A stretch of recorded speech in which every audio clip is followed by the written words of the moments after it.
He's been the monster all week long, very serious. Now he brings out that $1 million smile. What does it feel like to do that to another person, to see them crumble to the ground with a body shot?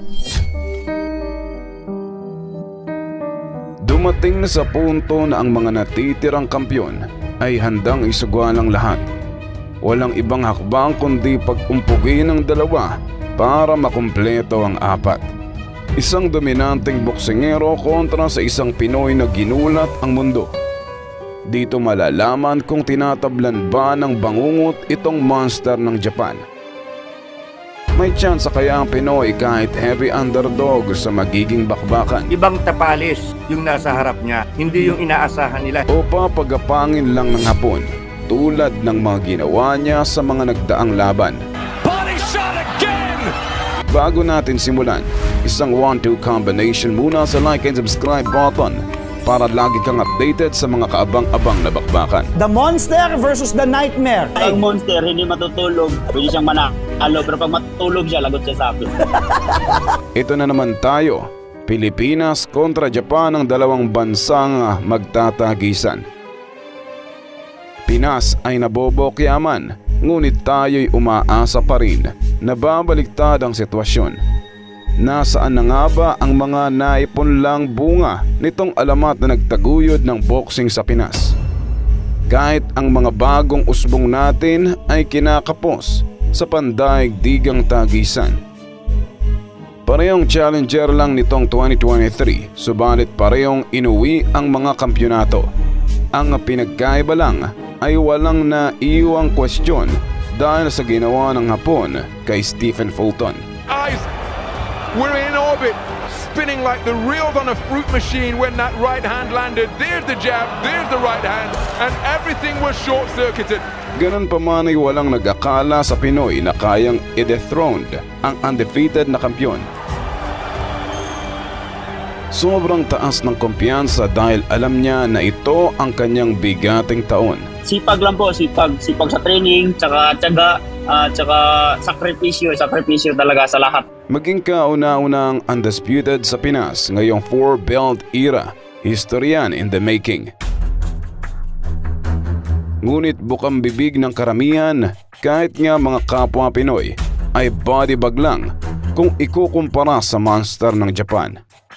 Ngunit huwag ka, sapagkat taglay nito ang element of surprise na hindi basta-bastang nakikita sa iba. History may repeat itself, ika nga, at napakaraming underdog ang nag-iwan ng upset sa kasaysayan. Gaya ng Pacquiao versus Barrera, Broner versus Maidana, James Douglas kontra Mike Tyson, Sonny Boy Haro at marami pang iba. Tubong Lanao del Norte at boxing ang ginawang tulay kontra sa kahirapan. Gumawa ng pangalan sa loob ng bansa at isang beses lang natalo kontra sa kapwa Pinoy.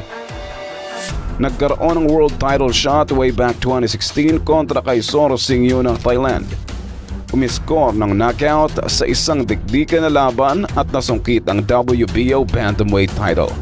Hindi man ganoon kapopular kumpara sa ibang Pinoy na nagmarka, ngunit subok na ito sapagkat may 40 laban na.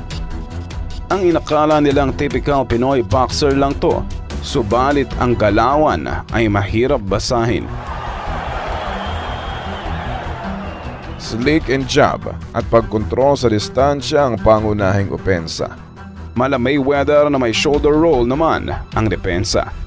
Kudos din sa Sandman Promotions at sa coach niya na si Ernel Fontanilla. Pati na rin sa tulong ni Sean Gibbons dahil sa bilis ng usad ng karera. Akalain mo sa dinami-daming Pinoy na kinukumpara kay Inoue, abay siya lang pala ang magkakaroon ng shot to shock the world. Ngunit hindi lang ganoon kasimple yon sapagkat pound for pound itong katapat niya. Kung usapang dominante, isa siya marahil sa pinakadominante ngayong era. Banggitin muna ang lahat ng method kung paano itumbang kalaban. Lahat ng iyan ay ginawa niya. Knockout sa 1-2 combination, body shot, Big time shot to the body by Inoue.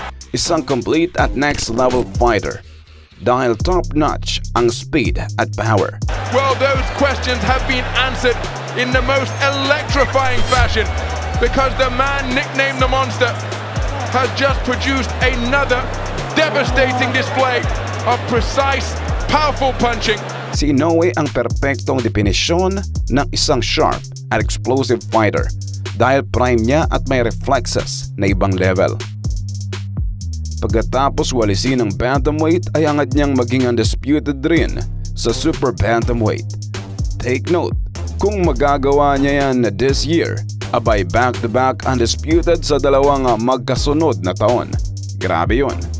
Isa ako sa nag-aakalang magiging competitive ang bakbakang Inoue versus Fulton.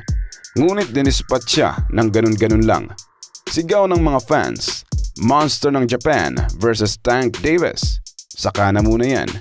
Dadating din ang panahon na muling aakyat ng timbang at doon baka magtagpo ang landas niya kontra sa iba pang superstar ng laro. Narito ang impresibong record ng dalawa nating kalahok. Sobrang linis at impresibo ng record nitong hapon. Dagdagan pa ng nakakakilabot na knockout ratio at 3 lang ang nakatawid hanggang dulo.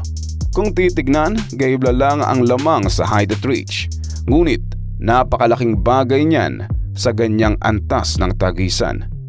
Halos magkasing edad lang at mas mahaba ang pro experience nitong Filipino Road Warrior. Salpukan ng Orthodox versus Southpaw at take note, style clash din ito dahil magkaibang estilo ng dalawa. Magiging high-level chess match, ngunit alam nating dehado si Tapades sa bilis at lakas. Pero malay natin, maraming upset ang nangyari this year. Baka masalat ng Pinoy at maagaw ang pwesto bilang pound for pound. Kung titingnan, ang kabuuang landscape ng super bantamweight ay iilan na lang din ang natitirang relevant. Casimero, Nery, Goodman at may mga matunog na nakahanay sa mga titulong paglalabanan. Natalo man sina Akhmadaliev, Fulton, Alim at iba pa ay nandyan at umaligid pa rin to redeem themselves. Meron ring mga gatekeeper at mga bagong usbong na tiyak magbibigay apoy at aksyon. Ito ang isang nakakalitong bugtong at tula. Monster o halimaw ang naghahatid takot at bangungot sa mga taong kulang sa kondisyon o pahinga. Sinasabing itong bangungot ng maranding ang maghahatid ng bangungot sa kanya. Baka bukas makalawa, ang pangarap na maging undisputed ay hanggang panaginip lang pala. Kapag ba ang halimaw ang nakatulog, binabangungot kaya?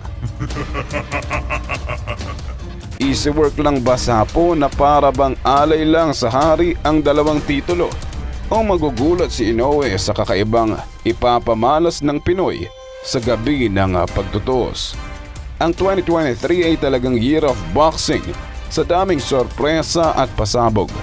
At tiyak may isang kamay ang iangat habang ang isa naman ay pwedeng mapahamak.